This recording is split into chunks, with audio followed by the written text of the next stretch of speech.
Hello, my name's Peter Loader.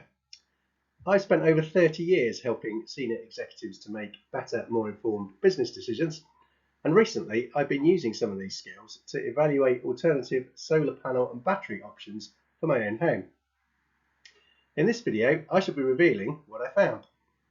Now, I don't know about you, but when I spend money, particularly when it's significant sums, I like to ensure that I'm going to get the best value for that money and to be confident that I understand why I've made the right decision. So my plan for the video is to firstly list the questions that I thought I needed to answer. Then I'll give you a summary of the main findings from answering those questions. After that, we'll delve into the detail, including showing how I used some software that I wrote to help me quantify the performance of the different options and to calculate realistic payback periods for the investment required under each of those options. My first question is, do I actually need to have both solar panels and batteries, or could I make do with just one? Given that most people have a finite budget to spend on this sort of thing, what should the emphasis be of my solution? Is it better to spend slightly more money on solar panels, or is it better, if there was extra money available, to put it into battery storage? What's the right mix of solar panels and batteries? How does the tariff affect the savings that I'll make? A lot of the energy suppliers seem to have tariffs where there's a low rate period, normally during the early hours of the morning, when presumably not many people are using much electricity, and then a peak period which seems to be around 4 o'clock till 7 o'clock in the evening. But you don't have to go onto one of those tariffs. So how does that affect the rate of return that we get on our investment? I was a bit suspicious of the initial quotations that I had from the salesman, that some of the assumptions that had gone into them meant that the payback period looks a lot shorter than I thought it was with the back of the fag packet calculation. So I wanted to be able to delve into that in more detail. How important is it to use my own electricity consumption figures? Does when I use electricity at different times of day or through the year, if that differs to the norm, would that affect the merits of my system and what I need? I've got a big tree in my back garden. I'm not totally convinced that the salesman had factored that in to his calculations. So again, I wanted to test the sensitivity of the performance of my solar panels to different levels of shade. And we don't know exactly what effect it has, so let's try a range of numbers. How sensitive are the savings to any assumptions that have been made? In doing all this, I used a piece of software called SolarCalc to help answer these questions. We're going to be using that as part of this video, and at the end of the video I'll give you a link to if you want to find out more about how you can get access to that software. So I think we all know this. The key benefit of solar panels is that they can reduce electricity bills by providing, in inverted commas, free electricity during sunshine hours. But batteries can also reduce your bills in two main ways. Firstly, they allow you to consume electricity that you bought during the off-peak period at peak times, provided, of course, that you're on the appropriate tariff. They also enable you to store electricity that's been captured from your solar panels. So if your solar panels are generating more electricity than you can use at the time, you can capture that, store it in the battery, and use it later on, therefore increasing the amount of electricity that you can consume from your solar panels.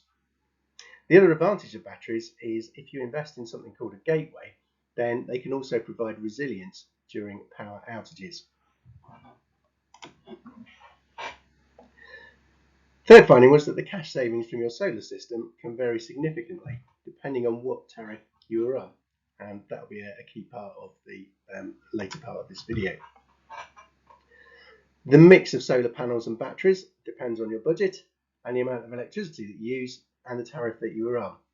So if you've only got a small amount of money, the amount that you spend on solar panels and batteries might be different compared to if you've got a larger budget or if you're a high-end user of electricity. I also found that the salesman had factored in future electricity price rises into the savings that I was going to make.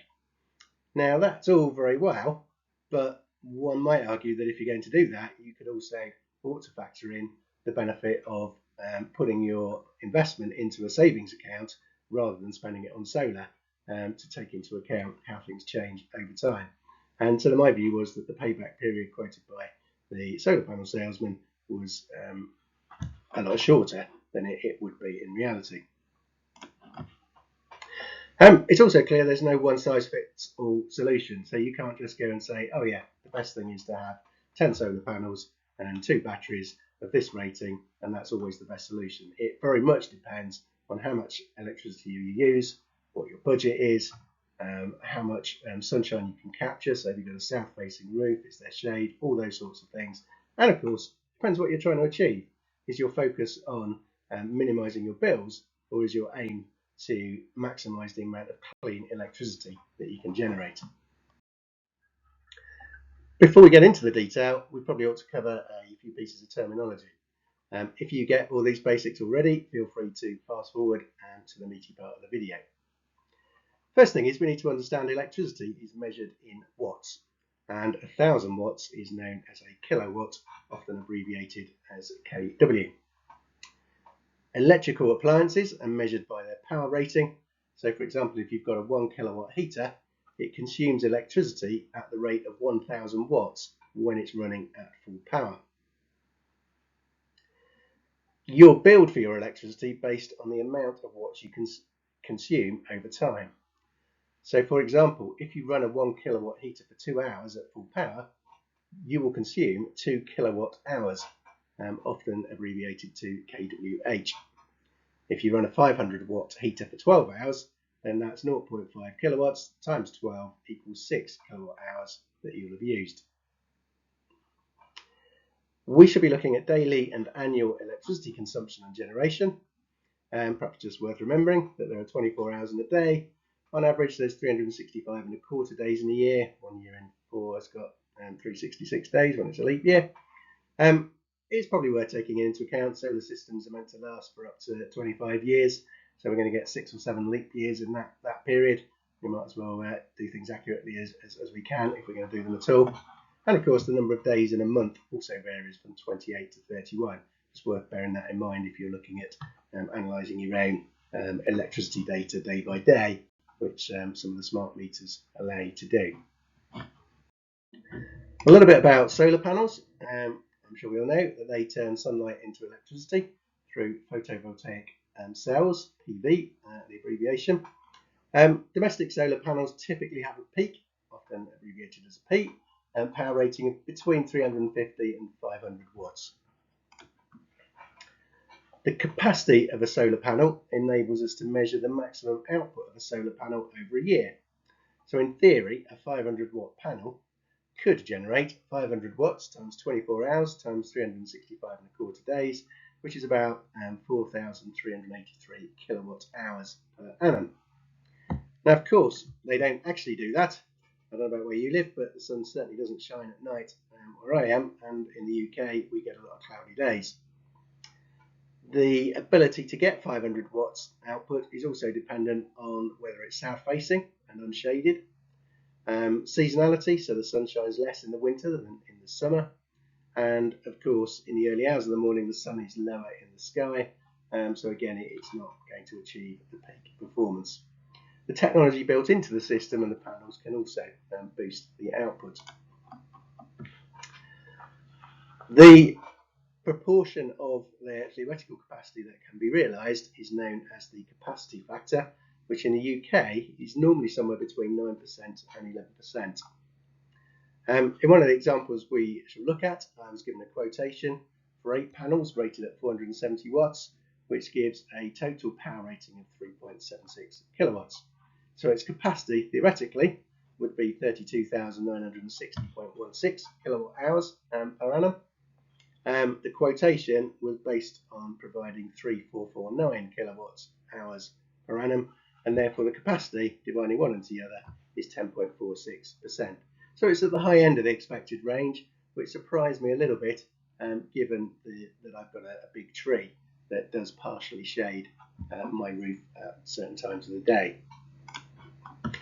Note that the capacity factor is not the same as what's called the efficiency of a solar panel, that is more a measure of power output relative to the size of the panel, and it's the capacity factor that we're interested in here. As I've already said, batteries store electricity to enable it to be used later. That means that if your solar panels capture more electricity than you can use instantaneously, then you can store it in the battery and use it later. That means that you can increase the amount of electricity that is consumed from your solar panels. If you've got a tariff that varies by time of day, you can also use the batteries to buy extra electricity at the low cost times, store it in the batteries, and then pull it out of the batteries at the times when the cost of buying electricity is more expensive. So that can reduce your overall bill depending on the relative costs of the low rate, normal rate and high rate tariffs. Battery capacity is also measured in kilowatt hours. Final point here is it's not normally good practice with these batteries, as the same with any battery that's rechargeable, to fully charge and fully discharge the batteries, as this can reduce their life. So therefore we can make an assumption that the usable capacity is somewhere between 80 and 90% of its full capacity. The final area of this that we need to understand is about electricity tariffs. So this is the price in pence per kilowatt hour. Some tariffs, such as the one that I'm on at the moment, the Scottish Power Standard Tariff, the same price applies for each hour of the day. So from memory, it's shown here on this chart, which has got hour of the day along the bottom and pence per kilowatt hour at the side. From memory, it's something like 24.42 pence per kilowatt hour, regardless of when you buy electricity from Scottish Power. Other tariffs, though, such as the Optimise flux tariff, which I've plotted in the mode line, has a cheaper low rate period. So between 2 o'clock and 5 o'clock in the morning, it's somewhere around 16 pence per kilowatt hour.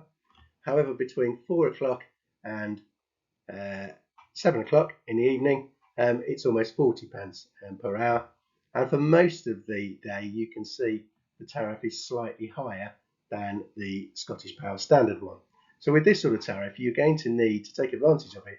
You're going to need to buy a lot of electricity in the low rate period and be able to then consume that electricity, certainly during the peak period and probably some of the normal rate period, if that tariff is going to prove cheaper for you overall.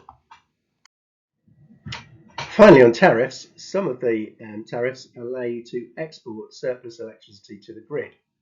This can occur when your solar panels are generating more electricity than you can consume.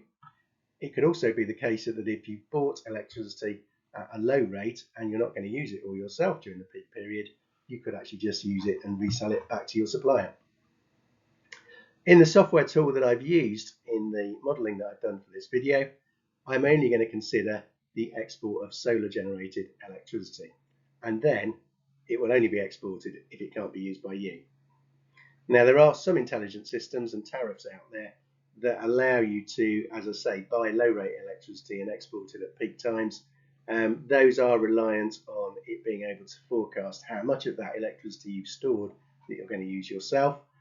They also aim to forecast, for example, whether your solar system is going to work tomorrow. So if it's a bright sunny day tomorrow, we know that we can discharge the electricity we've currently got stored in our batteries and sell it back to the grid.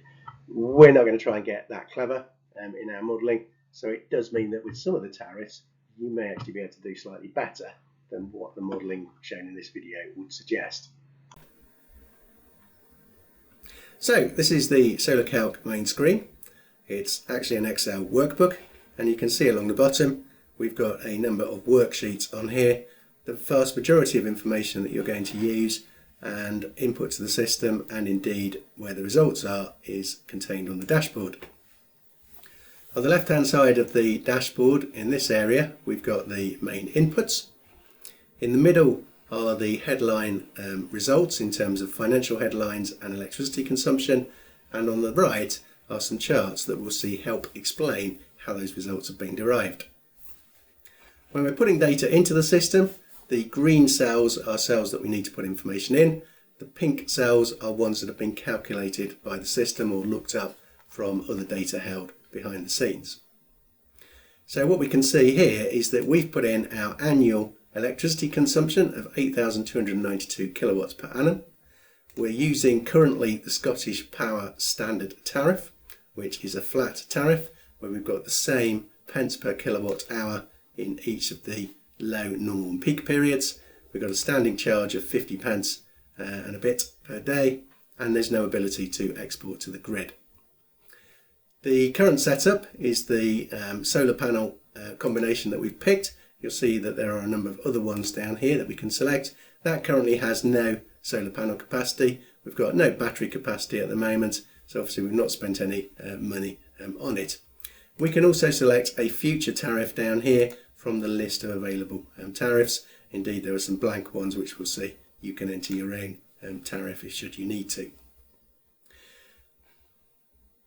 The current annual electricity charges have been calculated by the system by multiplying the kilowatt hours by the consumption rates by time of day, and we currently obviously not got any savings because we've not spent any money and we've not put any panels in. But in future we'll be able to see, when we look at some options, we'll be able to see what sort of savings to our bills will be made each year, and we'll be able to see what payback period on the investment that we've made, and we'll be able to see the savings over the 25 years, in this case lifetime of the system. We've also got a split for how the electricity has been consumed. At the moment we're consuming all of our electricity under the normal rate, and that chart over here tells us how much of that electricity is consumed in each month of the year. This one is probably quite weighted towards winter consumption because it's based on a solar system that in part is feeding a heat pump, which seems to consume quite a lot of electricity to heat the house during the winter months.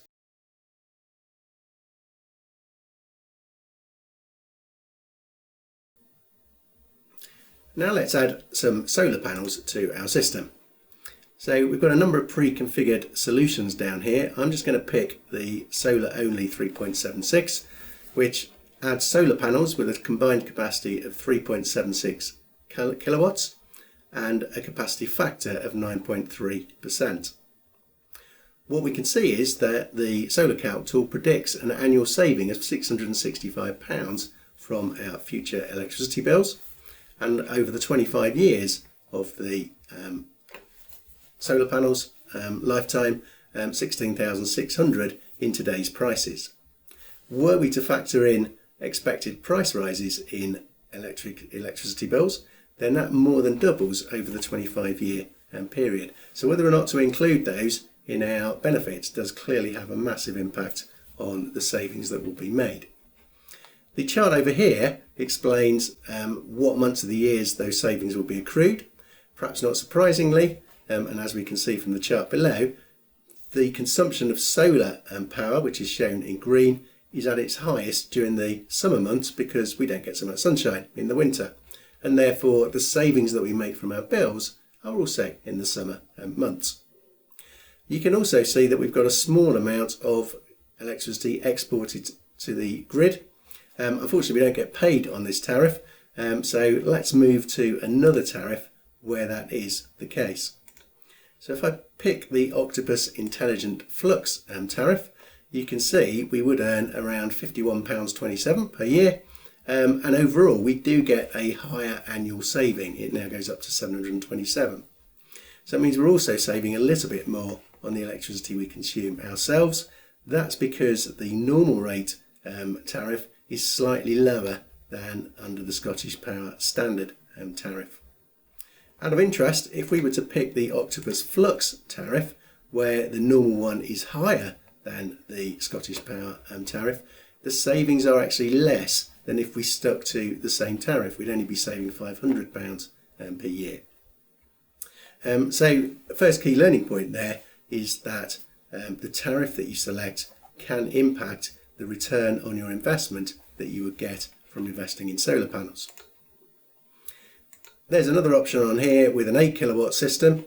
As you'd expect, we can now see we export far more to the grid with an £1,100 saving overall from our electricity bill once the future of the export earnings is also taken into account. Now let's consider the alternative solution, which is to invest in batteries.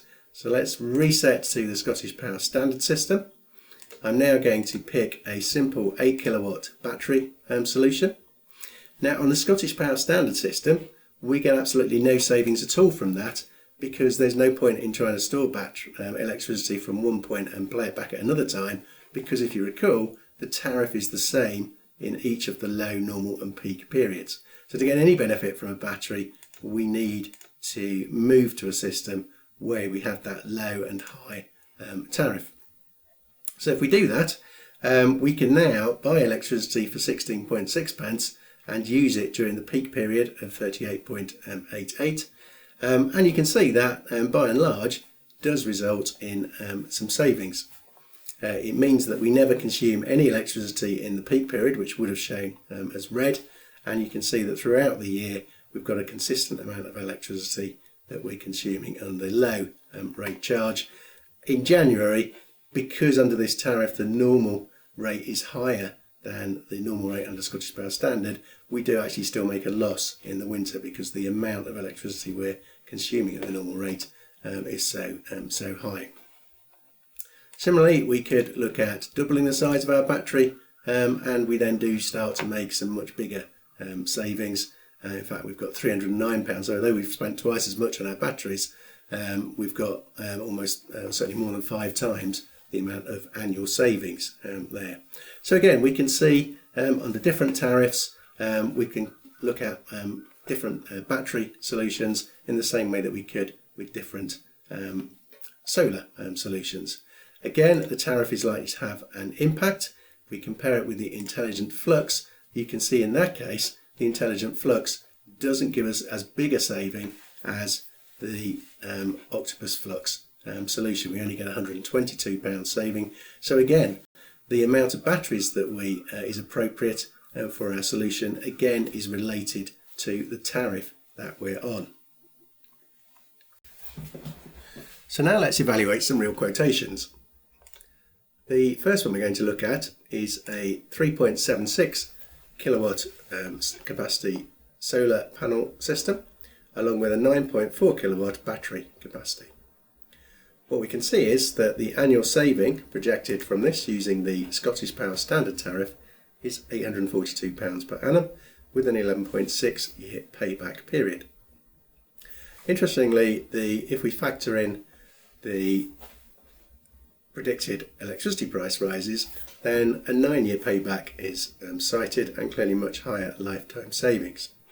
Just to cover that one off, let's look at the extrapolator, and instead of having you can see a 5% growth in electricity prices, 3% in export prices, let's put in a not unreasonable 3.5% return on a deposit interest account.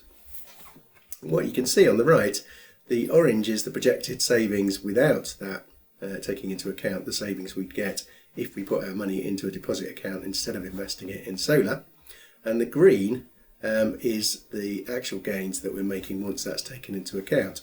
So you can see the projected difference is a lot less. If we go back to the dashboard, you can see the payback period's actually higher if we factor that in, and the lifetime savings are a lot lower. So just something to bear in mind if your solar panel quotation has a payback period projected. It's worth asking whether future electricity price rises have been taken into account. Nevertheless, that doesn't seem unreasonable. £800 is not to be sniffed at, and but a 12-year payback's a fair amount of time. Interestingly, there's no export earnings there, so our solar system is obviously not quite big enough that we ever completely, in any of the months of the year, generate enough electricity to cover all of our needs. Let's see what would happen if we doubled the size of our battery under that solution. So in fact, the payback periods increase.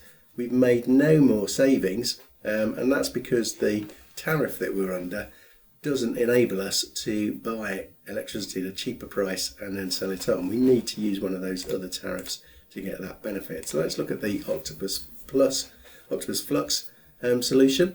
That brings our payback period back down to 10.9. We're now saving over £1,000 a year. considerably. Clearly, it's a lot better. And under the 9.4 battery system, you'll see that our savings weren't as much. So there's an argument to suggest that there's some benefit from having that larger battery solution provided. We might also want to look at what would happen if we increased our solar system. So we've got down here a 8 kilowatt solar system along with a 16 kilowatt battery quote. We're now talking in a much bigger investment at 16,725, but our payback periods now come down to 9.4 years in today's prices. So it does seem that it's worthwhile. You can see that a lot of that saving has come through the export earnings that we're getting. So now April through September, we're generating more electricity from our solar than we can use, and that's having a benefit. So there's, again, if you've got the space on your roof and you've got the budget, then there's an argument in this case to increase the size of the solar system. There's also another tariff that's worth having a look here, called the Cozy tariff that Optimise are currently marketing. That's aimed at people who have heat pumps, which is the case for this sort of profile of electricity, and that further brings down the payback period to 8.6 years. Let's just have a look at how that's working. This is the Optimise Flux tariff on the mauve line, so that off-peak period between 2 and 5 in the morning, peak period between 1600 and 1900. If we compare that with the Cozy tariff, you'll see that we've actually now got two additional off-peak periods, slightly later in the morning. We've also got one immediately before the peak period, so it enables us to charge our batteries up before that peak demand period, and an additional off-peak period starting at around about 10 o'clock. So that seems to have some significant benefits because it does bring the payback period down. Whether it's worth even having a bigger battery system than that, possibly not. The payback period goes up, so you do get more savings, but the payback period is higher. Hopefully that gives you a good flavour as to how you can use the tool to evaluate different sizes of solar system, different mix between battery and solar, and also reveals that you need to be careful when looking at the payback period quoted to you by the solar salesman, and see whether that takes into account the revenue you could get if you just simply put your investment into a deposit account.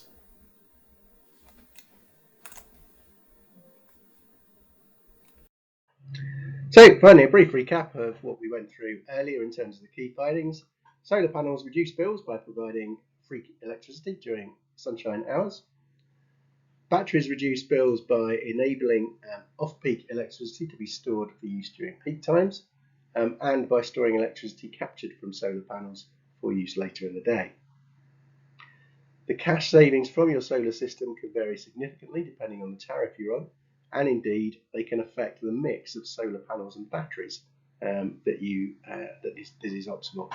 And all of those are dependent on the amount of electricity that you use and the seasonality of that. Some quotations may factor in future electricity price rises that result in an apparent faster payback period. Very often, though, they don't factor in the interest that you could have earned by putting your money in an interest-bearing savings account, and thus the speed of payback is, in my view, overestimated. But I think the overarching conclusion is there's no one-size-fits-all solution. And this is really where tools like SolarCalc can be invaluable in determining the best system for you, depending on your budget, your energy consumption, and of course what you're looking to achieve. It's not just about saving money on your electricity bill, it's also about contributing to a cleaner energy supply for the country as a whole. So, as you can see, it's not straightforward. It's the sort of thing that'll be quite easy to rush into. Buy an off-the-shelf solar panel and battery configuration, spend your money, and then find 6 months or a year in that you're not saving quite as much from your electricity bills as you thought you might. Thank you for watching. If you are interested in the SolarCalc software, there's a link provided on this slide. Go to the website and take a look. Otherwise, thank you again and good luck.